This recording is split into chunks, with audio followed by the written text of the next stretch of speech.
صبح کا وقت ہے، آنکھ بھی کھلی ہے، کوئی اذان کی آواز بھی کان میں آئی ہے، آپ کا نفس کہتا ہے ابھی سو جی۔ آپ نے اپنی چادر یا کمبل کو درست کیا اور کروٹ لیا، یہ کیا ہے؟ آپ نے کس کا حکم پیچھے پھینکا اور کس کا حکم مانا؟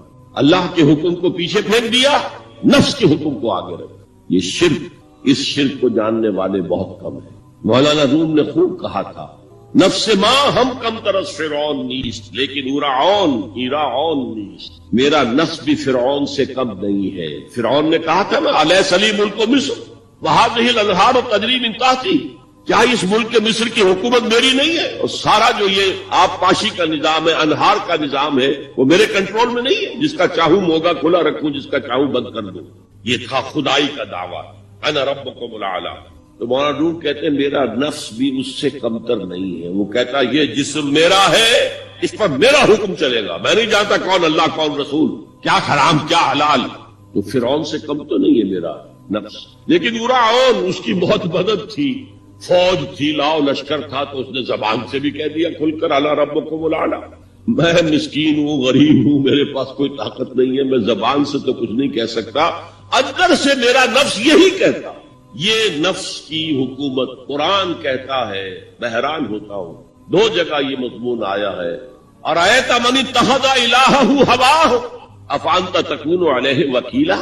اے نبی تم نے دیکھا اس شخص کو، اس کے حال پر غور کیا جس نے اپنی خواہش نفس کو اپنا الہ بنا لیا ہے۔ اللہ اکبر، الہ لا الہ الا اللہ، کلمہ توحید کا مرکزی لفظ یہاں آ رہا ہے، من اتخذ الہہ ہوا ہو، جس نے اپنی خواہش نفس کو اپنا معبود بنا لیا، الہ بنا لیا۔ افانت تکون علیہ وکیلا، کیا آپ ایسے شخص کی کوئی ذمہ داری لے سکتے ہیں؟ سود حرام ہوا کرے جی، حرام ورام، ہمارا دھندا جو ہے وہ آگے بڑھ نہیں سکتا۔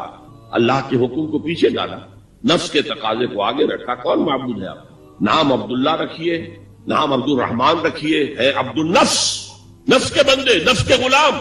پوچھا گیا ایو الہجرت افضل یا رسول اللہ، اے اللہ کے رسول بتائیے سب سے اعلیٰ ہجرت کون سی ہے، افضل؟ فرمایا ان تہجر ما کرہ ربک، ہر اس چیز کو چھوڑ دو جو تمہارے رب کو پسند نہیں۔ آج رات ہی سے آپ ہجرت شروع کر سکتے ہیں۔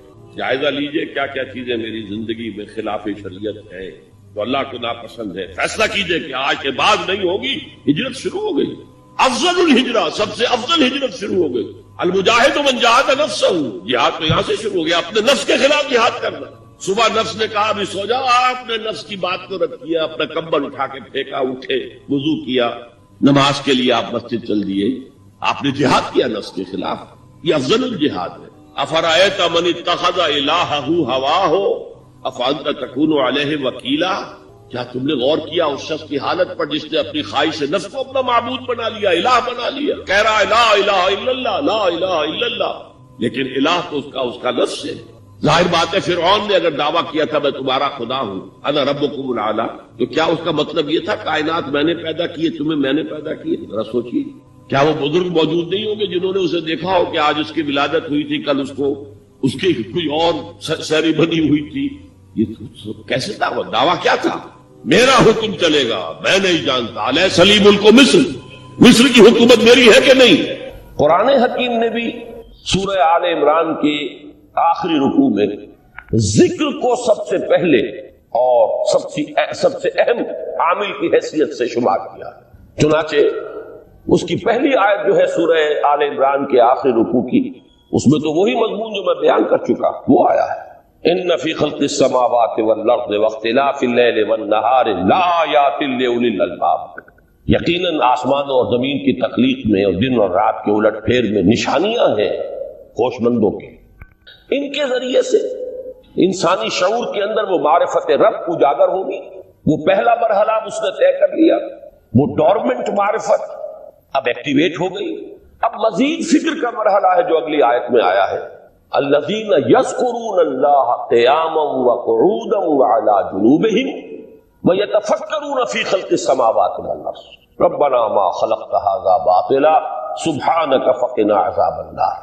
یعنی تفکر جو ہے ویتفکرون فی خلق السماوات والارض، وہ تفکر کرتے ہیں، غور و فکر کرتے ہیں آسمان اور زمین کی تخلیق میں، لیکن اس تفکر کے ساتھ لازماً ذکر اور ذکر مدام، ذکر بھی وہ کہ جو مستقل ہو، ہر حالت میں ہو.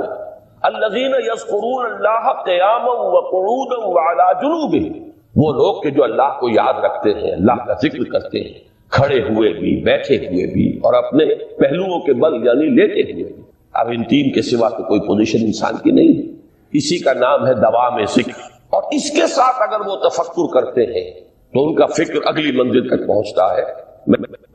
تو پہلی شے تھی فکر انسانی کی صحیح رخ پر مزید پیش قدمی اور پیش رفت، اور اس کے لیے لازم ہے ذکر و فکر کا امتزاج.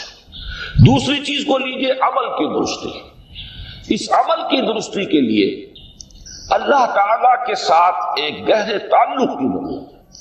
اس لیے کہ صبر کی بحث میں یہ مضامین شاید آپ کے سامنے آ گئے ہوں کہ صبر، جہاں مصیبت پر صبر ہوتا ہے، تکلیف پر صبر ہوتا ہے، اللہ کے احکام پر جمنا یہ بھی صبر ہے، نفس کی خواہشات کی باغ کو تھام کر رکھنا، کھینچ کر رکھنا یہ بھی صبر ہے، اور استقامت کسی شے پر قائم رہنا یہ بھی صبر ہے. تو عمل صحیح پر استقامت کے لیے وَاصْبِرْ وَمَا صَبْرُكَ إِلَّا بِاللَّهِ، اس صبر کی سب سے اہم جو بنیاد ہے، اس کا جو سب سے بڑا ذریعہ ہے، اس کا جو سب سے بڑا سہارا ہے، وَمَا صَبْرُكَ إِلَّا بِاللَّهِ، اس کے لیے ضرورت ہے ایک گہرے تعلق کی کہ اللہ کے ساتھ ایک ایسا تعلق برقرار رہے جو نہ صرف گہرا ہو بلکہ دائم و قائم، مسلسل. ذرا ظہول ہوگا تعلق مع اللہ میں، ذرا کمی آئے گی، شیطان کا وار کاری ہو جائے گا. اسی کو حضور نے حدیث میں یوں تعبیر کیا ہے تمثیلاً کہ جو دل اللہ کی یاد سے غافل ہے اس پر، فارسی کا وہ مقولہ بھی ہے کہ خانہ خالی را دیو میں گیرت، گھر خالی رہے تو جنات اس پر دیو جو ہے آ کر قبضہ جما لیتے ہیں. تو خانہ قلب جو ہے اگر یاد خدا بندی سے خالی ہو گیا تو شیطان ابلیس لعین اپنی تھوتنی ٹکا دیتا ہے. یہ لفظ آتا ہے سور کے منہ کے لیے تھوتنی، جس طرح اس کا نکلا ہوا سا منہ ہوتا ہے آگے، تو یہ لفظ استعمال کیا گیا کہ وہ اپنی تھوتنی انسان کے دل پر جما کر اور پھوکے مارنی شروع کر دیتا ہے. تو شیطان کو موقع ہی تب ملتا ہے جب انسان کے تعلق مع اللہ کے اندر کبھی وہ خانہ بالکل خالی ہو گیا ہو یا اتنا ضعیف ہو گیا ہو کہ کل عدم ہو جائے، گویا کہ نہیں. تیسری چیز کی طرف آئیے، روحانی ترقی. روحانی ترقی کے لیے میں ایک اصطلاح آپ کے سامنے لا رہا ہوں. اس سے مراد کیا ہے؟ روحانی ترقی کے لیے ہماری دینی اصطلاح ہے تقرب الی اللہ، اللہ سے قریب تر ہوتے چلے جانا.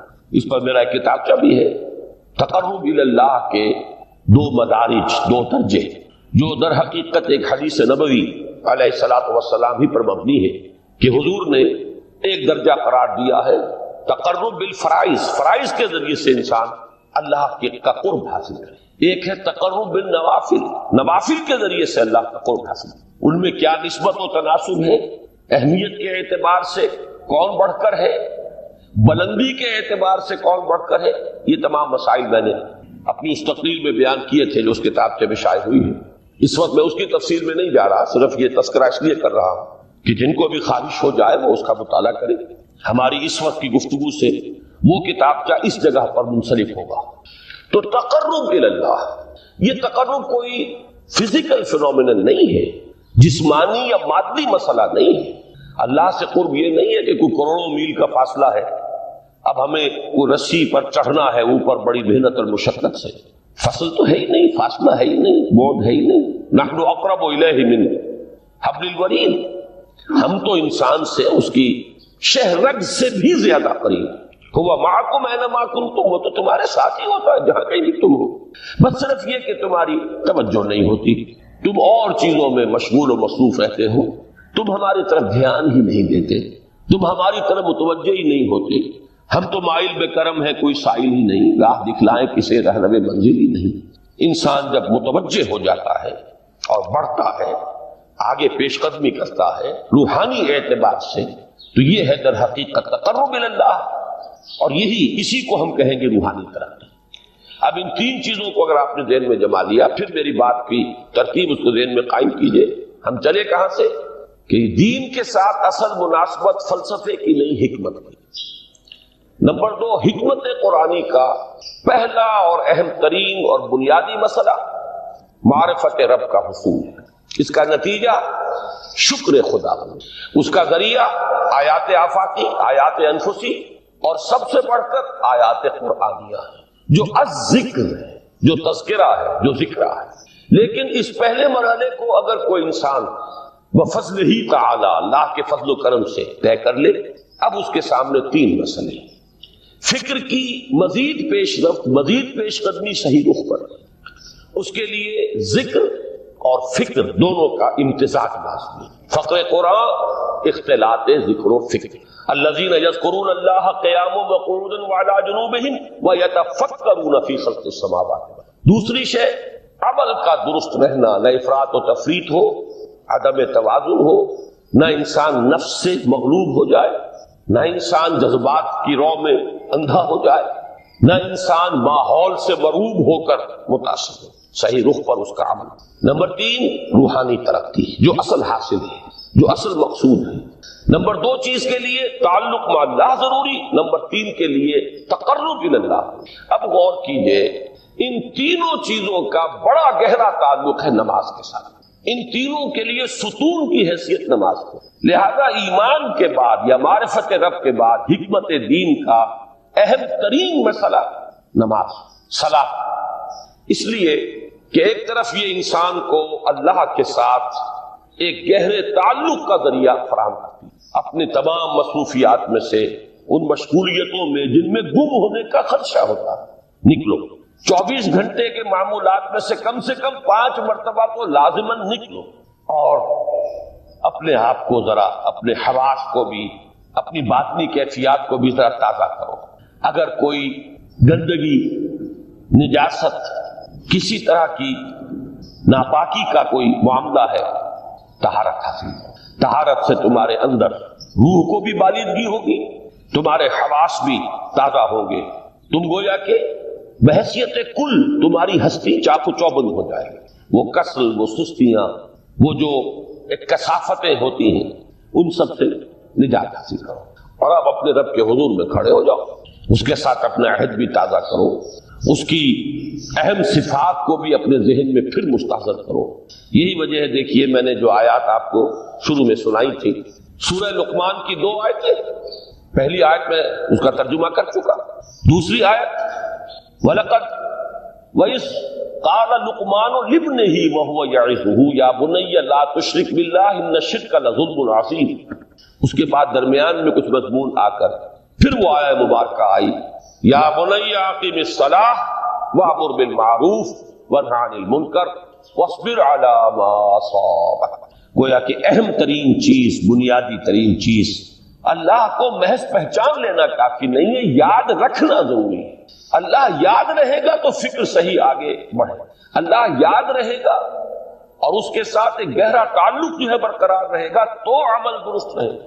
بالکل یہی بات سورہ طٰہٰ میں جو پہلی وحی حضرت موسیٰ علیہ السلام پر ہوئی، اور پہلا مخاطبہ ہے کیونکہ حضرت موسیٰ کو یہ انبیاء کرام کے مقدس گروہ میں ایک امتیازی حیثیت حاصل ہے کہ ان سے براہ راست گفتگو ہوئی ہے، اگرچہ صرف ایک پردہ تھا، اوٹ من ورائے حجاب گفتگو ہوئی ہے، لیکن یہ کہ کوئی فرشتے کا درمیانی جو ہے وہ لنک نہیں تھا، براہ راست اللہ تعالیٰ نے حضرت موسیٰ علیہ السلام سے کلام فرمایا۔ کلم اللہ موسیٰ تکلیما، موسیٰ سے تو اللہ نے کلام فرمایا جیسے کہ کلام کیا جاتا ہے۔ تو پہلا مخاطبہ ہے، یہ پہلا مکالمہ ہے، پہلی وحی کہیے، اسی میں یہ الفاظ بھی موجود ہیں، اننی انا اللہ لا الہ الا انا فاعبدنی وَأَقِمِ الصَّلَاةَ لِذِكْرِي۔ یہ گویا کہ حکمت قرآنی کا ایک بہت بڑا خزانہ ہے یہ آیت مبارکہ، کہ خود حضرت موسیٰ علیہ السلام کو جو ہدایت دی جا رہی ہے، میں ہوں، میں اللہ، اننی انا اللہ لا الہ الا انا، میرے سوا کوئی معبود نہیں، فاعبدنی، بس میری بندگی، میری عبادت، میری پرستش، میری محبت، اس کو اختیار کرو۔ وَأَقِمِ الصَّلَاةَ لِذِكْرِي، اور نماز کو قائم رکھو میری یاد کے لیے۔ بلکہ اسی سلسلہ کلام میں آگے چل کر سورہ طٰہٰ میں آتا ہے کافی گفت و شنید کے بعد جب حضرت موسیٰ نے کچھ معذرت بھی کی، کچھ دعائیں بھی کی، اللہ نے ایک دعا قبول بھی کی کہ ان کے بھائی کو بھی شریک کر دیا، حضرت ہارون کو بھی۔ اس کے بعد پھر جب فرمایا کہ اب جاؤ فرعون کی طرف، تو اس میں فرمایا وَلَا تَنِيَا فِي ذِكْرِي، اور دیکھنا یہ جو عظیم مشن تمہارے کندھے پر آ گیا ہے، بڑا بھاری اور کٹھن ایک فرض ہے جو تم پر عائد ہو گیا ہے، اس کے لیے سب سے بڑی تمہارے پاس جو قوت کا ذریعہ ہے وہ نماز ہے۔ اقیم فَلَا تَنِيَا عَنْ ذِكْرِي، میری یاد میں کبھی غفلت نہ کرنا، اس میں کبھی کوئی کمی نہ آنے دینا۔ جیسا کہ میں نے عرض کیا تھا کہ جیسے ہی وہ تعلق جو ہے کمزور پڑتا ہے یا منقطع ہو جائے معاذ اللہ، تو پھر انسان گویا کہ شیطان کے لیے ایک لقمہ تر بن جاتا ہے۔ اب آپ غور کیجئے، تیسری شے تقرب الی اللہ، اس کے حوالے سے بھی جو فرائض اور نوافل کی بات ہے اس کو اس وقت ذہن سے نکال کر یہ سمجھیے کہ اس میں نماز کا کیا مقام ہے، اس لیے کہ نماز فرض بھی ہے، نماز نفل بھی ہے، وہ تو دونوں میں شریک ہو جائے گا۔ اب اس کو لفظ صلاۃ کے حوالے سے آپ ان دونوں چیزوں کو سمجھیں۔ صاد لام واو یا یہ چونکہ حروف علت ایک دوسرے سے بدلتے رہتے ہیں، یہ جو مادہ ہے اس کی جو خالص لغوی اصل ہے، جو خالص عربی زبان میں اس کا بنیادی مفہوم ہے، وہ آگ جلانا یا آگ تاپنا یا آگ سینکنا، حرارت حاصل۔ لہذا بار بار آتا ہے جہنم کے ذکر میں اسلوہا، اب جلو اس میں، تاپو اس کو، یہ سینکے گی تمہیں۔ بلکہ تفتلون کا لفظ آیا ہے حضرت موسیٰ کے کلام میں، جب وہ گئے تھے کوہ طور پر، جب پہنچ گئے تو تھے آگ کی تلاش میں، لعلکم تفتلون، تو اپنے اہل خانہ سے یہی کہا تھا کہ مجھے کہیں وہ روشنی نظر آ رہی ہے، غالباً کوئی وہاں سے آگ مل سکے گی، ورنہ یہ کہ کوئی رہنمائی کو رستہ مجھے مل سکے گا، میں وہ آگ لے آؤں گا، کوئی چنگاری وہاں سے لے آؤں، لعلکم تفتلون، تاکہ تم، اب یہ اصطلاح در حقیقت باب افتعال ہے، اور یہ تے یہاں پر توئے کی شکل اختیار کر گئی، تا نے توبن کی صورت اختیار کی سواد کی وجہ سے۔ بہرحال اس کا سب سے بنیادی مفہوم جو ہے وہ ہے تاپنا، سکائی حاصل کرنا، حرارت۔ اس کے حوالے سے سمجھ لیجئے کہ سب سے بنیادی تعلق اس کا جو ہے وہ روح کے ساتھ ہے۔ روح میں محبت خداوندی کی آگ اگر ٹھنڈی پڑ گئی ہو، اگر محبت خداوندی کی حرارت میں کمی ہو گئی تو اس کو اثر نو، جس کو کہ میں آج سوچ رہا تھا تو ایک لفظ ذہن میں آیا کہ جیسے بیٹری اس کو ریچارج کیا جاتا ہے، اسی طریقے سے روح کے اندر محبت خداوندی کی اس حرارت کو اثر نو تازہ کرنا، یہ ہے در حقیقت نماز کا اصل۔ اس لیے کہ اس لفظ کا بنیادی مفہوم، اصل لغوی مفہوم تو یہ، اگرچہ اس کا سب سے زیادہ کثرت سے جو استعمال ہوتا ہے، اور لفظ صلاۃ جس سے در حقیقت جس تصور پر مبنی ہے وہ ہے اقدام، کسی کی طرف متوجہ ہونا، اور پھر دعا۔ صلاۃ کا سب سے قریبی مفہوم لفظی جب بیان کیا جائے گا، اس سے مراد، اس کے معنی، تو دعا اس میں اہم ترین ہے۔ کسی کی طرف توجہ کرنا، مناجات کرنا، گفتگو کرنا، مخاطبہ، مکالمہ، دعا، یہ در حقیقت صلاۃ کا سب سے بڑا اصطلاحی مفہوم ہے۔ لیکن جو اس کا مادہ ہے، صاد لام واو یا صاد لام یا، اس کا اصل مفہوم جو ہے وہ تاپنا، حرارت حاصل کرنا۔ تو ان دونوں کے حوالے سے عرض کر رہا ہوں، وہ تاپنا اور حرارت حاصل کرنا وہ ہے روح کے اعتبار سے۔ وہ جو کہا اقبال نے کہ مجھے عشق کی آگ اندھیر ہے، مسلمان نہیں راہ کا ڈھیر، یہ عشق کی آگ جب بجھ جاتی ہے، در حقیقت یہی تو انسان کی روحانی موت ہے۔ جب یہ نہ رہے تو چاہے منطق میں بہت انسان ماہر ہو، مجھے اقبال کا ایک شعر یاد آیا تقابل کرتے ہوئے، ایک انسان محکوم اور ایک انسان حر، آزاد انسان، ان کی نفسیات میں جو بنیادی فرق علامہ اقبال نے مختلف مواقع پر بیان کیے ہیں۔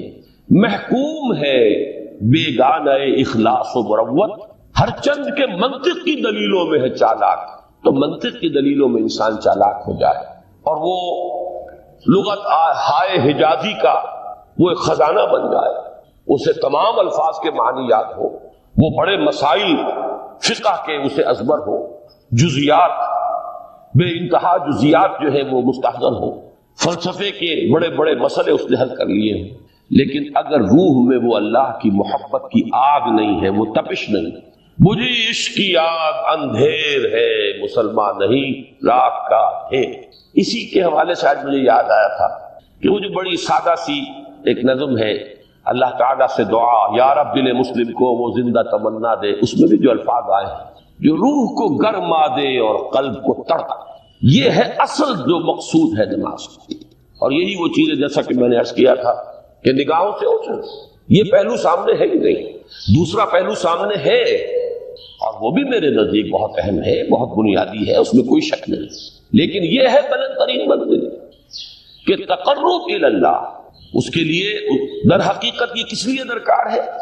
روح کے اندر عشق کی حرارت اور گرمی تازہ ہوتا ہے۔ بسا اوقات یہ اندر دب جاتی ہے، جیسے انگارہ ہوتا ہے آگ کا، اس کے اوپر خاک اور راکھ آ جاتی ہے، اندر کچھ ہوتی ہے، آگ دبی ہوئی سمجھ، آگ بجھی ہوئی نہ جان، اس دبی ہوئی آگ کو پھر ایک شعلہ بنانا، پھر اس کے اندر ایک حیات تازہ پیدا کرنا، یہ ہے نماز کا اہم ترین اور بلند ترین مقصد۔ لیکن اس کے ساتھ ہی اس نماز میں ذکر ہونا، اس کا یہ ذکر ہے، اور ذکر کی جب میں فہرست بیان کیا کرتا ہوں بہت سے حضرات کے سامنے ہوگا کہ ذکر کا در حقیقت مفہوم ہے استحضار اللہ فی القلب۔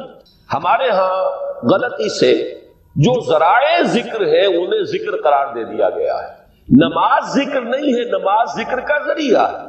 اقیم الصلاۃ لذکری، نماز قائم کرو میرے ذکر کے لیے، یہ اللہ اللہ کہنا یا ادعیہ معصورہ جو حضور صلی اللہ علیہ وسلم کی مصنون دعائیں ہیں، انہیں اپنے تمام معمولات دنیاوی کے ساتھ ساتھ ان دعاؤں کو بھی انسان پڑھتا رہے، اللہ سے دعا کرتا رہے، یہ تمام ذرائع ذکر ہیں۔ سبحان اللہ الحمدللہ الحمدللہ، اس کا آپ ورد کیجئے، یہ بھی ذریعہ ذکر ہے۔ حقیقت میں ذکر ہے استحضار اللہ فی القلب، اللہ کو دل میں لے آنا، اللہ کو دل میں حاضر کر لینا، اصل میں تو ترجمہ ہوگا لیکن حاضر جاننا، یہ کیفیت جو ہے انسان کو حاصل ہوتا ہے۔ اب اس کے حوالے سے ذرا بات سمجھیے کہ ایک تو میں عرض کر چکا ہوں مجسم ذکر تو قرآن ہے، لہذا ذکر کی فہرست جب آپ کریں گے ذرائع ذکر تو ان میں سب سے پہلے قرآن ہے، اس لیے کہ وہ ہماری حکمت کے پہلے مسئلے کو حل کر رہا ہے، بنیادی مسئلہ، اہم ترین مسئلہ۔ دوسرے نمبر پر ذکر جو ہے، اب اس کے لیے کچھ اصطلاحات جو میرے مختلف دروس میں شاید آپ کے سامنے بعد میں آئیں یا پہلی آ چکی ہوں، ان کے حوالے سے میری بات سمجھ۔ ایک ذکر غیابی ہے، تھرڈ پرسن میں، صیغہ غائب میں اللہ کی یاد کرنا، اللہ اکبر اللہ اکبر اللہ اکبر۔ ابھی اللہ اکبر جو ہے یہ جملہ اسمیہ خبریہ ہے، ایک حقیقت کی تکرار آپ کر رہے ہیں، اللہ سب سے بڑا ہے، اللہ سب سے بڑا ہے، سبحان اللہ سبحان اللہ سبحان اللہ۔ یہ در حقیقت ذکر غیابی ہے کہ آپ اس میں مخاطب نہیں ہے اللہ سے، ایک ذکر خطابی کہیں یا ذکر حضوری کہیں، جس میں مکالمہ ہوتا ہے، جس میں گفتگو ہوتی ہے۔ تو نماز در حقیقت ذکر حضوری اور ذکر خطابی کی بلند ترین شکل، اس لیے میں نے عرض کیا تھا کہ نماز کے لفظ یا صلاۃ کے لفظ، یہ اصطلاحی معنی جو اکثر و بیشتر کیے جاتے ہیں وہ ہے دعا، اور دعا میں ہوتا کیا ہے؟ مکالمہ ہے، مخاطبہ ہے، اللہ ہے میرے رب ہے پروردگار۔ پھر یہ کہ اس میں اقدام اور کسی کی طرف متوجہ ہونا، یہی وجہ ہے کہ افتتاح صلاۃ، نماز کو شروع کرنے کے لیے ایک تو وہ الفاظ جو قرآن مجید میں آئے ہیں، انی وجہت وجہی للذی فطر السماوات والارض حنیفا وما انا من المشرکین، یہ ہے توجہ کا ارتکاز، بشرطے کہ یہ صرف الفاظ ہی نہ نکل رہے ہوں، واقعتاً یہ تعبیر ہو اس وقت کی انسان کی نفسیاتی کیفیت کہ شعوری طور پر وہ فیصلہ کرتا ہے کہ اب میں منقطع ہو رہا ہوں، ہر چہار طرف سے اپنی توجہ کو ہٹا کر، ہر مسئلے سے اپنے آپ کو خالی و ذہن کر کے، یعنی ظاہری اور باطنی دونوں اعتبار سے میں اپنی توجہ کا ارتکاز کر رہا ہوں اس ذات کی طرف جس نے آسمان اور زمین کو پیدا کیا، اور بالکل یکسو ہو کر رہا ہوں۔ انی وجہت وجہی للذی فطر السماوات والارض حنیفا وما انا من المشرکین۔ اور دوسری وہ جو دعا جس سے ہم افتتاح کرتے ہیں اپنی نماز کا، دیکھیں اس میں خطاب کا کس قدر اہتمام، وہاں سبحان اللہ نہیں ہے، سبحانک اللہم، پاک ہے تو اے رب ہمارے، وبحمدک وتبارک اسمک وتعالی جدک۔ آپ غور کر رہے ہیں، یہ ہے تخاطب، براہ راست مخاطب ہونا۔ تو سب سے پہلی بات تو یہ ہوئی کہ ذکر کی ایک شکل ہے ذکر غیابی، دوسری ذکر حضوری، اور ذکر حضوری یا ذکر خطابی کی بلند ترین منزل، بلند ترین اس کا ذریعہ نماز۔ اس کو ایک پہلو سے اور سمجھ لیجیے، سورہ فاتحہ جب پھر ہم پڑھتے ہیں جسے الصلاۃ کہا گیا ہے، جو لب لباب ہے، خلاصہ ہے، اس میں پھر تدریجاً غیاب سے حضور کی طرف پیش قدمی ہوتی ہے۔ الحمدللہ رب العالمین الرحمن الرحیم مالک یوم الدین، یہ ذکر غیابی ہے، اس میں ابھی خطاب نہیں آیا۔ یہ وہی جملہ اسمیہ ہے، کل تعریف اس اللہ کے لیے ہے جو تمام جہانوں کا پروردگار ہے، مالک ہے، جو رحمان ہے، رحیم ہے، جزا و سزا کے دن کا مختار و مالک ہے۔ اب یہ غیاب سے حضور کی طرف، ایاک نعبد و ایاک نستعین اہدنا الصراط المستقیم، یہ ہے وہ۔ اب پہلے ایک معاہدہ ہے، ایک اقرار ہے، اعتراف ہے، وعدہ ہے، اور پھر دعا ہے، استدعا کہ حضور نے فرمایا، یقول اللہ تعالی، اللہ یہ فرماتا ہے، اسی لیے اس کو حدیث قدسی کریں گے، قسمت الصلاۃ بینی و بین عبدی نصفین، میں نے نماز کو اپنے اور اپنے بندے کے مابین آدھا آدھا تقسیم کر دیا۔ اب یہاں تک تو جملہ ہے اللہ کا، یہ ہے حدیث قدسی۔ اب آگے جو ہے نریشن اس کی جو ہے حضور صلی اللہ علیہ وسلم کی جانب سے ہے، یعنی خبر دے رہے ہیں اللہ کی طرف سے ہی۔ ویسے تو تمام احادیث ہی گویا کہ ہم سمجھتے ہیں انسپائرڈ تو اللہ کی طرف سے ہی، لیکن یہ کہ جہاں صراحت ہو کہ اللہ کہتا ہے وہ حدیث قدسی۔ تو یقول اللہ تعالی قسمت الصلاۃ بینی و بین عبدی نصفین، یہاں تک تو حدیث قدسی۔ اب دوسری عام حدیث ہے، اذا قال العبد الحمد للہ رب العالمین یقول اللہ تعالی حمدنی عبدی، جب بندہ کہتا ہے الحمد للہ رب العالمین، پروردگار کہتا ہے میرے بندے نے میری حمد کی۔ جب بندہ کہتا ہے الرحمن الرحیم، پروردگار فرماتا ہے ثنا علی عبدی، میرے بندے نے میری ثنا کی، بڑی تعریف کی۔ جب بندہ کہتا ہے مالک یوم الدین، اللہ فرماتا ہے مجدنی عبدی، میرے بندے نے میری بڑی بزرگی بیان کی ہے، تمجید کی ہے۔ پھر جب بندہ کہتا ہے ایاک نعبد و ایاک نستعین، اللہ فرماتا ہے ھذا ما بینی و بین عبدی ولعبدی ما سأل، یہ ہے میرے اور میرے بندے کے درمیان۔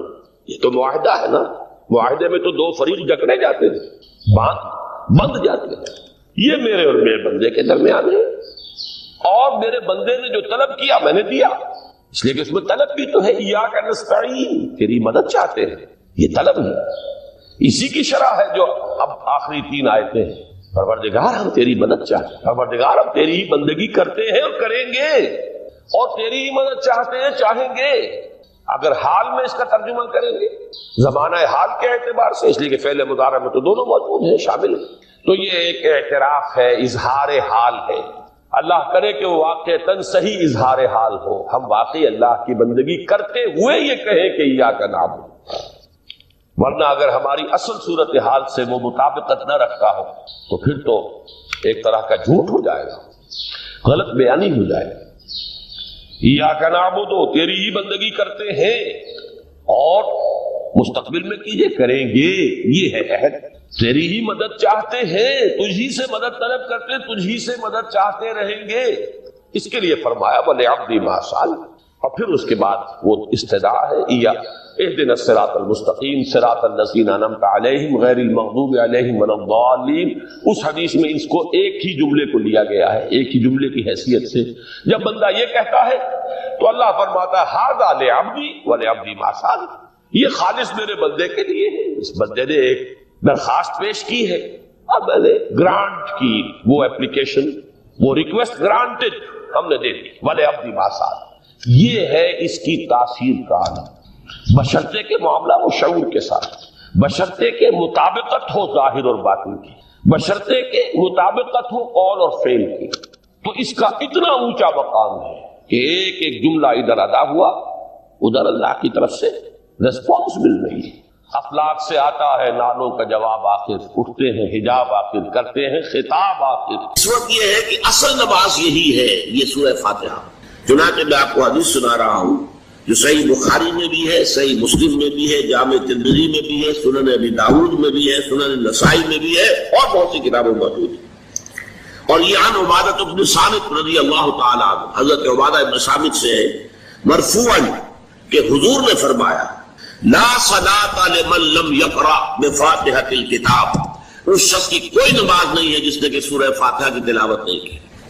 اب اس سے ہمارے ہاں ایک بڑا اختلاف پیدا ہوا، وہ نوٹ کر لیجیے۔ ایک رائے یہ ہے آپ اگر علیحدہ نماز پڑھ رہے ہیں تو ظاہر بات ہے کہ آپ کو ہر رکعت میں خود پڑھنی ہی پڑھنی ہے سورہ فاتحہ۔ جب باجماعت پڑھ رہے ہیں اب کیا شکل ہے؟ امام پڑھ رہا ہے سورہ فاتحہ تو کیا مقتدی کو بھی پڑھنی چاہیے؟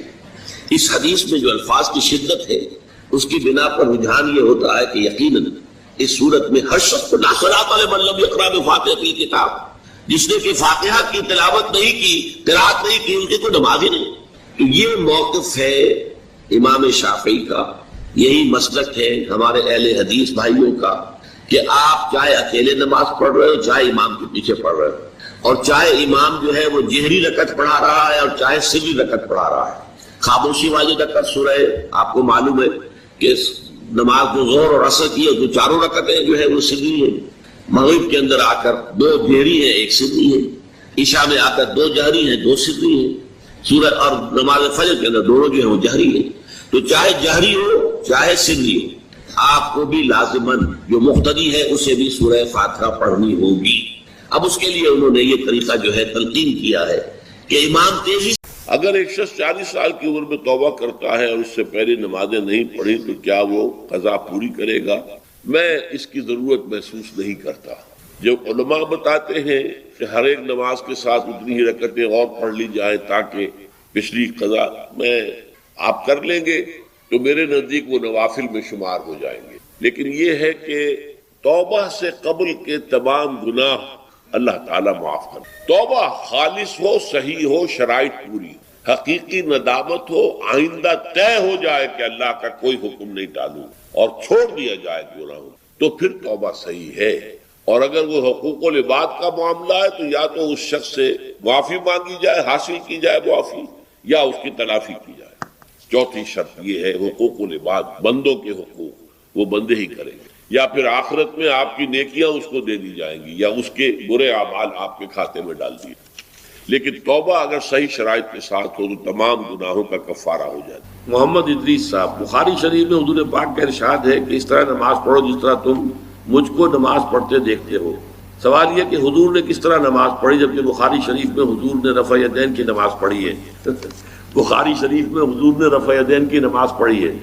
دیکھیے حضور نے مختلف طریقوں اختیار کیے مختلف اوقات میں۔ اب صحابہ کا طرز عمل یہ ہوتا تھا کہ مثلاً ایک روایت آتی ہے کہ ایک صحابی حضور سے ملنے آئے تو بدوی تھے، دیہات کے آدمی تھے، انہوں نے حضور کو دیکھا کہ آپ کا گریبان کھلا ہوا تھا، آپ نے بٹن لگائے ہوئے نہیں تھے۔ پھر انہوں نے ساری عمر اپنے گریبان کے بٹن نہیں لگائے کہ میں نے محمد کو اس طرح دیکھا ہے صلی اللہ علیہ وسلم۔ اب یہ ان کا جذبہ ہے، ان کی نیکی ہے، اتباع کا جذبہ ہے۔ یا ایک سفر میں کسی کو دیکھا، کسی نے دیکھا کہ حضور ایک درخت کے نیچے سے ہو کر گزرے، اب وہ جب بھی جاتے تھے ادھر اس کے نیچے سے ہو کر گزرتے تھے، چاہے اس کی کوئی مقصد نہیں، لیکن یہ بھی ایک اتباع کا جذبہ ہے۔ تو اس میں یہ ہے کہ نماز کی بعض چیزیں ایسی ہیں کہ جن میں معلوم ہوتا ہے کہ حضور کچھ اس میں رد و بدل کرتے رہے۔ کبھی آپ نے ہاتھ بالکل کھلے چھوڑ کر بھی نماز پڑھی ہے، کبھی آپ نے ہاتھ نیچے باندھے ہیں، کبھی اوپر باندھے ہیں۔ اسی طریقے سے رفع یدین کبھی ایسا بھی ہوا ہے کہ آپ نے وہ کی ہے جیسے کہ اہل حدیث حضرات کرتے ہیں، اور جیسے کہ یہ شیعہ کرتے ہیں وہ اس سے بھی زیادہ کرتے ہیں رفع یدین۔ اہل حدیث سے آگے ہیں، وہ بہت آگے ہیں رفع یدین کے اندر۔ اور ایک رائے یہ ہے کہ حضور نے آخری زمانے میں آ کر سارے رفع یدین چھوڑ دیے تھے سوائے یہی جو تکبیر تحریمہ کے وقت ہے۔ اب یہ روایات، اب یہ بحث ہو جائے گی علمی، کس روایت کا کیا مقام ہے، کس کی کیا حیثیت ہے۔ بخاری شریف میں جو روایت ہے وہ یہی ہے رفع یدین کی، جو آپ صحیح کہہ رہے ہیں۔ لیکن یہ کہ بخاری شریف واحد کتاب تو نہیں ہے حدیث کی، مصنف عبد الرزاق ایک کتاب ہے، اور اسی طریقے سے اور اس میں یہ کہ امام مالک کے پیروکار، حالانکہ امام مالک مدینے کے دارالہجرہ کے امام ہیں، وہ رفع یدین نہیں کرتے، امام شافعی کے کرتے ہیں، امام مالک کے نہیں کرتے، امام ابو حنیفہ کے نہیں کرتے۔ تو ان چیزوں میں بہت زیادہ پریشان ہونے کی ضرورت نہیں ہے۔ اصل جو معجزہ ہے حضور کا اور اسلام کا وہ یہ ہے کہ 1400 برس گزر گئے لیکن نماز کے ضمن میں اتنا اختلاف نہیں ہے کہ تمام مسلمان باجماعت نماز نہ پڑھ سکیں۔ دیکھیں رفع یدین کرنے میں جماعت ٹوٹی نہیں، آپ نے کیا یا نہیں کیا، جماعت کی فارمیشن برقرار رہی۔ فرض کیجئے کوئی شخص یہ سمجھتا کہ پہلے سجدہ ہے پھر رکوع ہے، تو اب یہ دو آدمی ساتھ نماز نہیں پڑھ سکتے جن میں سے ایک کے نزدیک پہلے رکوع ہے پھر سجدہ ہے، دوسرا یہ سمجھتا ہے کہ نہیں پہلے سجدہ ہے پھر رکوع ہے، نہیں ہو سکتی، ان کی جماعت اب جمع نہیں ہو سکتی۔ یا کسی کا یہ خیال ہو کہ جیسے ہر رکعت میں رکوع ہے کہ سجدہ بھی ایک ہے، وہ ایک سجدہ کر کے کھڑا ہو جائے۔ اب ظاہر بات ہے دوسرا شخص جس کے نزدیک دو سجدے ہیں وہ ایک اور سجدہ کرے گا، فارمیشن ٹوٹ گئی، اب وہ ساتھ نماز نہیں پڑھ سکتے۔ 1400 برس بیت گئے، مشرق بعید سے مغرب بعید، پوری دنیا، آج تو کوئی کونا ہے ہی نہیں جہاں مسلمان نہ ہو، لیکن جو سالڈ مسلمان جو ہیں وہ تو آپ سمجھیے کہ انڈونیشیا سے لے کر موریتانیہ تک تو مسلمانوں کی کتنی بڑی تعداد، لیکن کہیں ایسا نہیں ہے کہ آپ کی فارمیشن ٹوٹتی ہو، کوئی ایسا مسلک نہیں ہے جس میں یہ خیال ہو کہ مغرب کی رکعتیں بھی دو ہیں جیسے فجر کی ہیں، نہیں، کوئی 3 رکعتیں ہیں۔ کوئی ایسا مسلک نہیں جس میں یہ معلوم ہو کہ فجر کی رکعتیں 3 ہیں 2 نہیں ہیں، کوئی نہیں، عصر کی 2 ہیں یا 4 6 ہیں، نہیں، وہی رکعتیں، وہی رکعت کی ترتیب، پہلے کھڑے ہونا ہے پھر رکوع ہے پھر کھڑے ہونا ہے پھر سجدے میں جانا ہے پھر بیٹھنا ہے پھر سجدہ پھر کھڑے ہونا، فارمیشن نہیں ٹوٹتی، شیعہ ہو سنی ہو اور اس میں حنفی ہوں مالکی ہوں شافعی ہوں حنبلی ہوں زیدی ہوں ظاہریہ ہوں، کوئی بھی ہو، کسے باشد، تمام مسلمان مل کر جماعت سے نماز ادا کریں گے اور ان کی جماعت ٹوٹتی نہیں۔ یہ ہے جس کو ہمیں سمجھنا چاہیے۔ یہ کیوں ہے؟ سلو کما رأیتمونی اصلی، کہ حضور کی کو جس طرح دیکھا صحابہ نے نماز پڑھتے ہوئے ویسے نماز پڑھ رہے ہیں، صحابہ نے ویسے نماز پڑھی، پھر آپ کے بعد تابعین نے اسی طریقے سے نماز پڑھی، پھر اس کے بعد تبع تابعین نے پڑھی، نسل بعد نسل منتقل ہو رہا ہے۔ باقی تھوڑا تھوڑا اختلاف اگر ہے تو اس کے لیے زیادہ پریشان نہیں ہونا چاہیے۔ والعبادہ، دعا جو ہے وہ عبادت کا جوہر ہے، عبادت کی روح ہے، بلکہ یہ کہ اصل عبادت جو ہے وہ دعا ہی ہے۔ لہذا توحید سے دعا کیا ہے؟ لا تدعو مع اللہ احدا، اللہ کے ساتھ کسی اور کو مت پکارو۔ یہ سورہ جن کی آیت ہے۔ یعنی یہ ہے کہ ایک تو یہ کہ آپ اللہ کو پکار ہی نہیں رہے، پکار ہی رہے اپنے دیویوں کو دیوتاؤں کو، اپنے لات کو عزا کو منات کو حبل کو، وہ تو اور دور کی بات ہو گئی۔ ایک ہے شرک فی الدعا، اللہ کو بھی پکار رہے اور کسی اور کو بھی پکار رہے۔ اب وہ کوئی اولیاء اللہ بھی ہو سکتے ہیں، کوئی ملائکہ ہو سکتے ہیں، کوئی انبیاء کی ارواح ہو سکتی ہیں، کسی کو پکارنا کسی کا بھی ہوگا۔ دعا لا تدعو مع اللہ احدا، اور یہ در حقیقت ہم جب ہر رکعت جو ہے نماز کی ایاک نعبد و ایاک نستعین، پروردگار ہم صرف تیری ہی بندگی کرتے ہیں اور کرتے رہیں گے اور صرف تجھ ہی سے مدد مانگتے ہیں اور مانگتے رہیں گے، یہ ہمارا قول و قرار ہے، یہ ہمارا عہد ہے اللہ کے ساتھ، اس کے خلاف نہ ہو، کسی کو پکارنے کی اجازت نہیں ہے۔ یہاں ایک باریک نکتہ سمجھ لیجئے، ایک ہے کسی کو پکارنا، کسی سے مدد چاہنا، کسی سے کسی کام کے اندر جو ہے کوئی امداد کی خواہش کرنا، جو کہ ہو دنیاوی جو معمولات ہیں، جو عام ہمارے قواعد ہیں، ظاہری مادی اسباب و وسائل کے درجے میں، وہ شرک نہیں ہے۔ میں کسی سے کہتا ہوں مجھے ذرا پانی پلا دو، یہ بھی ایک دعا ہے، استمداد ہے، مدد آپ نے مانگی ہے، اس سے اپنی ایک ضرورت پوری کرنے کے لیے کہا ہے، لیکن کیا ہے یہ کہ گھڑا ہے وہاں رکھا ہوا ہے، وہاں پانی ہے، اس میں سے پانی لائے گا وہ دے دو۔ جو ظاہری قوانین طبیعہ جو ہے ان کے دائرے کے اندر کوئی دعا، کوئی استمداد، کوئی استعانت، کوئی استغاثہ، اس میں کوئی حرج نہیں۔ غیبی اعتبار سے کسی کے ساتھ بھی کوئی دعا کی جائے گی اللہ کے سوا، وہ شرک ہے۔ وہ استدعا ہو، استغاثہ ہو، استعانت ہو، استمداد ہو، استنصار ہو، کچھ بھی ہو، غیبی طور پر دنیا کے معروف طریقوں میں اور جو ہمارے طبعی قوانین ہیں ان کے دائروں کے اندر مدد مانگنا، اس میں قطعاً کوئی شرک نہیں، یہ توحید ہے۔ البتہ اس میں بھی ایک باریک نکتہ ہے۔ ایک بزرگ تھے جو فوت ہو گئے، انہوں نے یہ بات مجھے جس طرح سمجھائی تھی وہ آج بھی میں ان کا مشکور ہوں، کہ دنیا میں عام قاعدے قانون کے تحت بھی کسی سے کچھ کہنا کہ بھائی میرا یہ کام آپ کر دیجئے، آپ کر سکتے ہیں، ایک دفعہ کہنا جائز ہے، دوسری مرتبہ یاد دلا دینا کہ شاید بھول گئے، وہ بھی جائز ہے، تیسری مرتبہ کہنا شرک ہو جائے گا، اور اس میں الہا و زاری کرنا اور خوشامدیں کرنا اور گڑ گڑانا، یہ تو شرک ہے۔ تم نے یہ سمجھا ہے کہ تمہارا کام یہی کر سکتا ہے، کام کرنے والا تو اللہ ہے، لا فاعل فی الحقیقت ولا مؤثر الا اللہ۔ حضور نے فرمایا کہ اگر تمہیں جوتا باندھنے کا تسمہ درکار ہو تب بھی اللہ سے مانگو، کسی کے سامنے سوال کا جو ہاتھ جو ہے وہ دراز نہ کرو۔ اللہ نے تمہیں ایک عزت نفس دی ہے، اس عزت نفس کو دہلا نہ بناؤ، کسی کے سامنے جو ہے اپنا ہاتھ پھیلا دینا، اپنی عزت نفس جو ہے تو ختم کر دینا ہے، مت مانگو کسی سے کچھ۔ لیکن یہ کہ ٹھیک ہے دنیا میں کام چلتا ہے۔ حضور کا شکی شان تو یہ تھی کہ اگر آپ سواری پر ہوتے تھے اور آپ کی چھڑی گر گئی تو سواری کو بٹھا کے اس سے اتر کر چھڑی خود اٹھاتے تھے، آپ کسی اپنے ساتھی سے یہ نہیں کہتے تھے کہ میری چھڑی پکڑا دو مجھے۔ آپ کی تو غیرت کا عالم جو ہے وہ بہت بلند تھا، بہت بلند تھا، بہت بلند تھا۔ لیکن دنیاوی عام طریقے سے یہ کہ ٹھیک ہے بھئی آپ ایک کام ہے آپ کر سکتے ہیں، یہ کر دیجیے۔ اس نے کہہ دیا ٹھیک ہے میں کروں گا، پھر بھول گیا یا کچھ اور ہوا، دوسری مرتبہ یاد دہانی کرا دی، تیسری مرتبہ جو ہے انہوں نے کہا کہ پھر اس میں شرک کی بو آنے لگتی ہے کہ معلوم ہوتا ہے کہ آپ نے سمجھا ہے کہ اسی کو اختیار حاصل ہے، یہی مقتدر ہے، اسی کو آپ کا کام کرنے کا جو ہے وہ پوری قوت اور قدرت حاصل ہے، اور یہ چیز جو ہے یہ شرک کی بو اس میں سے آنی شروع ہو جاتی ہے۔ لیکن یہ ہے معاملہ سارا جو اسباب عادیہ کے تحت، اس سے ماورا آپ کسی کو نہیں پکار سکتے۔ میں معذرت کے ساتھ عرض کروں گا اگر کسی کے جذبات کو ٹھیس پہنچے، آپ شیخ عبد القادر جیلانی رحمۃ اللہ علیہ کو نہیں پکار سکتے، محمد رسول اللہ کو نہیں پکار سکتے۔ اور واقعہ یہ ہے کہ محمد رسول اللہ کو تو پکارا بھی نہیں جاتا، پکارتے لوگ ہیں زیادہ حضرت علی کو، یا علی مدد، شرک۔ دیکھیے سب سے بات نکتے کی بتا دوں آپ کو، فرشتے کو تو ہم مانتے ہیں نا، حضرت شیخ عبد القادر جیلانی رحمۃ اللہ علیہ کی روح ہے یا نہیں ہے، سنتی ہے نہیں ہے، حاضر ہے کہ نہیں ہے، ناظر ہے کہ نہیں ہے، 100 اختلاف ہو جائیں گے، اختلافات کی تو گنجائش ہے نا۔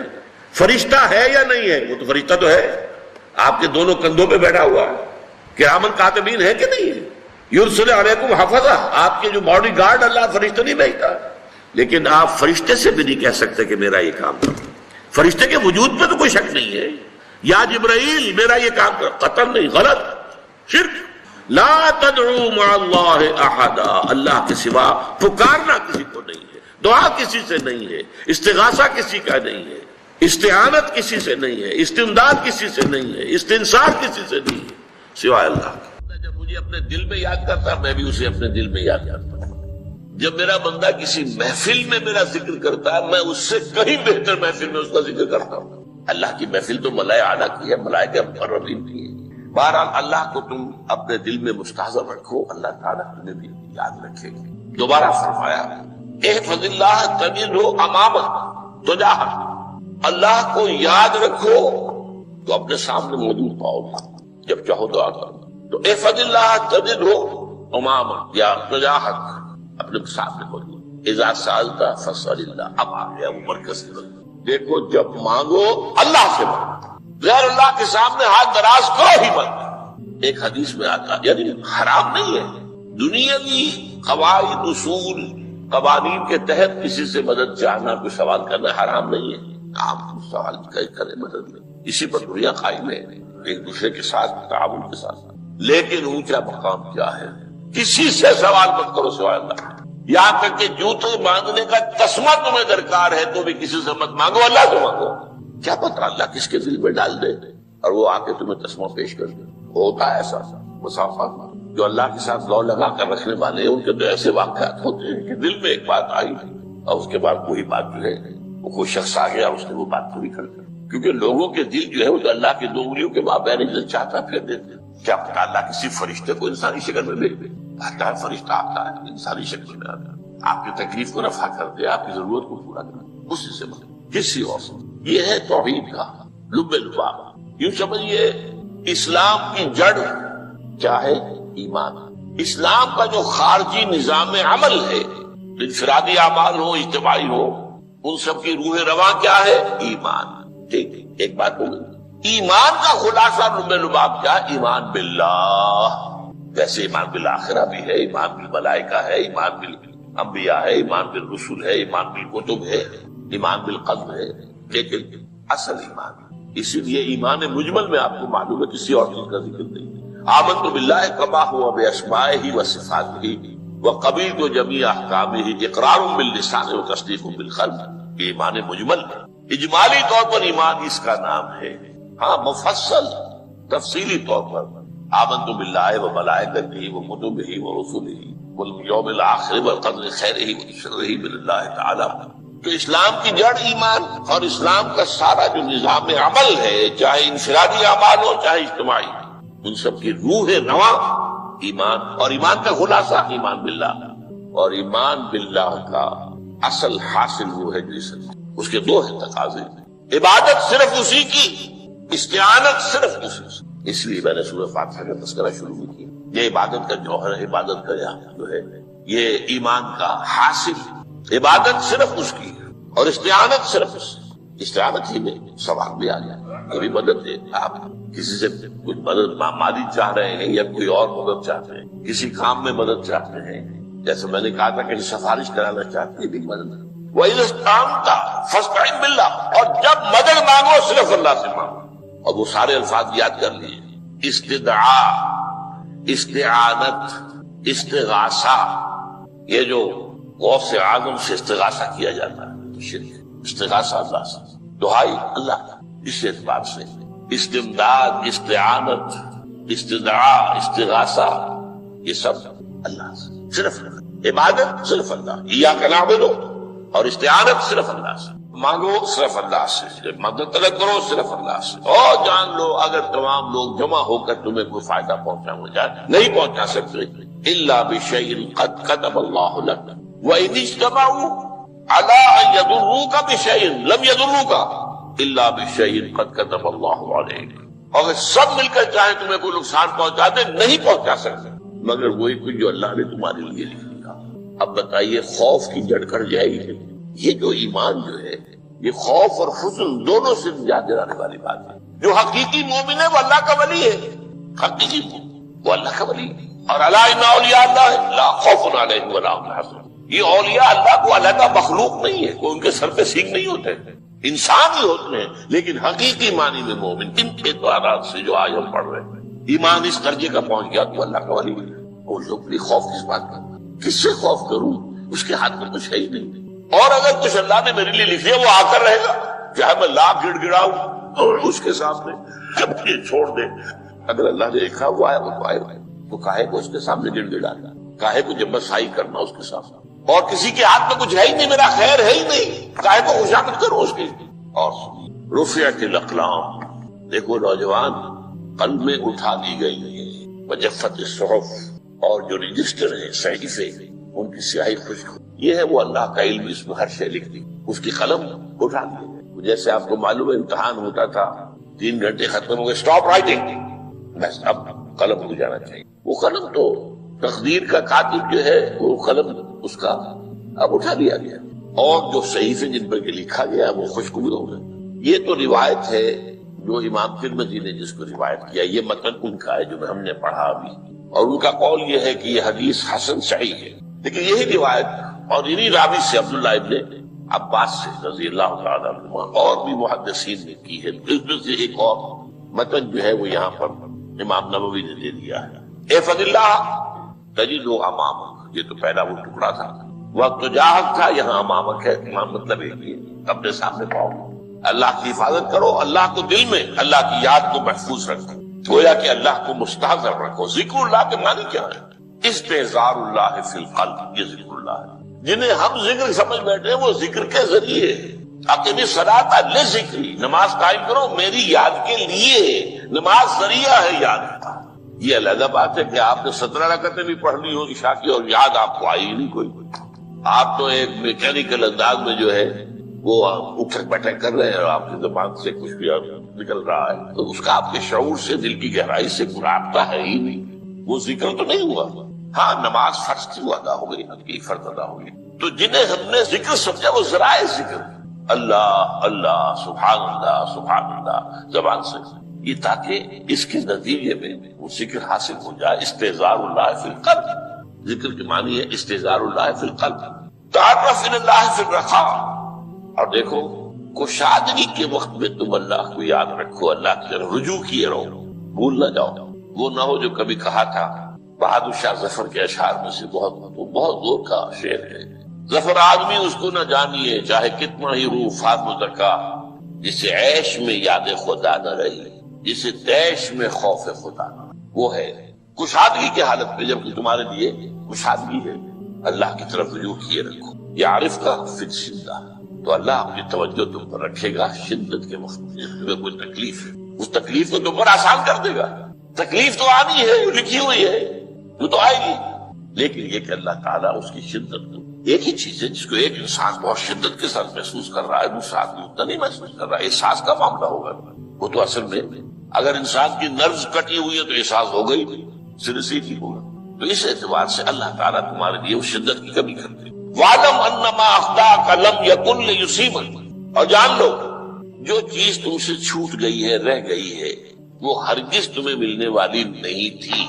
اب آپ نے کسی ملازمت کے لیے درخواست دی ہے، درخواستیں مانگی گئی ہیں، اپنی سی محنت کر لی، نہیں ملی ملازمت، اب آپ بیٹھے ہوئے افسوس میں، رنج میں، غم میں، فلاں نے یہ کر دیا، فلاں نے یہ کر دیا، وہ فلاں جو ہے بڑی تکڑی سفارش لے آیا تھا، فلاں نے رشوت دے دی، چھوڑو بھی اس کو، وہ تمہارے لیے نہیں تھی۔ کاہے کو اپنے ذہن کے اندر یہ کھچڑی پکا رہے ہو بیٹھے، خواہ آپ شاید سوء ظن میں بھی مبتلا ہو رہے ہو، کسی نے نہ رشوت دی اور آپ سمجھتے ہو کہ رشوت دی ہے اس نے۔ یہ ساری چیزیں جو ساری سیئات ان کی جڑ کٹ جائے گی۔ وَعْلَمْ أَنَّمَا أَخْطَأَكَ لَمْ يَكُنْ لِيُصِيبَكَ وَمَا أَصَابَكَ، جو چیز تم پر آ گئی لَمْ يَكُنْ لِيُخْطِئَكَ، ہو ہی نہیں سکتا تھا کہ وہ تم پر نہ آنا۔ یہ کر لیتا تو ہو جاتا، شاید یہ کر لیتا، میں نے ٹیکا پہلے لگوا دیا ہوتا تو یہ بات نہ ہوتی۔ بھائی وہ جو ہونا تھا وہ ہونا تھا۔ اب یہ وہ چیز ہے جس سے انسان میں کیفیت پیدا ہوتی، تسلیم و رضا۔ ہم بھی تسلیم کی خو ڈالیں گے، بے نیازی تیری عادت ہی صحیح، اے اللہ جو تو نے چاہا مجھے قبول ہے۔ اسی لیے میں نے آپ کو آیتیں سنائی سورہ تغابن کی، ما اصاب من مصیبت الا باذن اللہ، کوئی مصیبت نہیں آتی مگر اللہ کے اذن سے۔ ومن یؤمن باللہ یہد قلبہ، جو اللہ پر ایمان رکھتا ہو اللہ اس کے دل کو ہدایت دے دیتا ہے۔ ہدایت کس بات کی؟ تسلیم و رضا۔ دوستاں سلامت کہ تو خنجر آزمائی، نہ شبت نصیب دشمن کے شبت ہلاکت دے گا۔ اے اللہ تیری طرف سے ہے، مجھے قبول ہے، اور بظاہر مجھے تکلیف ہو رہی ہے لیکن یقیناً اس میں میرا کوئی خیر ہے۔ بیدک الخیر، تیرے ہاتھ میں تو خیر ہی خیر ہے، جو بھی تیری طرف سے آئے۔ سر تسلیم خم ہے مزاج یاد ہے۔ اور یہ مضمون جو ہے زیادہ بڑے پیمانے پر سورہ حدید میں آیا ہے۔ ما اصاب من مصیبت فی الارض ولا فی انفسکم الا فی کتاب من قبل ان نبرأها، کوئی مصیبت نہیں آتی نہ تمہاری جانوں میں نہ زمین میں، زمین میں زلزلہ آ جانا، سیلاب آ جانا، کچھ اور زمین کا دھس جانا، یا یہ ہے کہ تمہاری جانوں میں کوئی بخار ہو گیا، کوئی اور تکلیف ہو گئی، اچانک معلوم ہوا کہ انسان کو کینسر ہے اور کینسر بھی اب 3rd stage پہ پہنچ گیا۔ لیکن جو بھی آیا ہے وہ اللہ کے علم کی کتاب میں پہلے سے لکھا ہوا، فی کتاب من قبل ان نبرأها، یہ کتاب میں درج ہے اس سے پہلے کہ مجھے ظاہر کرنا۔ اس کا نتیجہ کیا نکلنا چاہیے؟ لیکن لا تاسوا علی ما فاتکم ولا تفرحوا بما آتاکم، افسوس نہ کیا کرو جو تم سے جاتا رہے، چھوٹ جائے، کوئی عزیز فوت ہو گیا، کوئی موقع ہاتھ سے نکل گیا، ارے بھائی میں چوک گیا، بڑا موقع تھا، اب اس پر افسوس کر رہے ہیں نہیں، جو چیز لیکن لا تاسوا علی ما فاتک ولا تفرحوا بما آتاک، جو اللہ تمہیں دے دے اس پر اتراؤ مت۔ وما اصابک لم یکن لیخطئک واعلم ان النصر مع الصبر، اور جان لو اللہ کی مدد صبر کے ساتھ آتا، جو آئے اس کی طرف سے جھیلو۔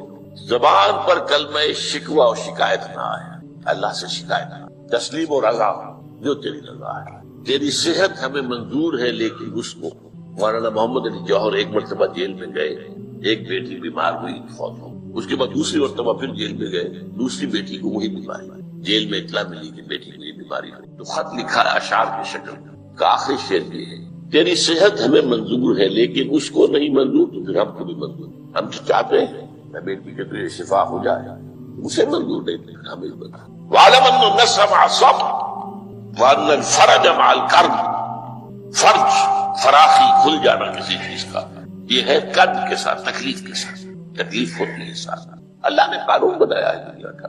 اب آپ اندازہ کیجئے بچے کی ولادت میں ماں کو کتنی تکلیف اٹھانی پڑتی، آج کل تو فیشن ہو گیا ہے، سیدھے سیدھے جاؤ آپریشن کراؤ، تکلیف سے بچ جاؤ، لیکن یہ ہے کہ یہ بھی آپ کے علم میں ہوگا، وہ ساری تکلیف جیسے ہی بچے کو لا کر ماں کے برابر لٹایا ہے، ساری تکلیف ختم، پھر جو راحت میسر آتی ہے۔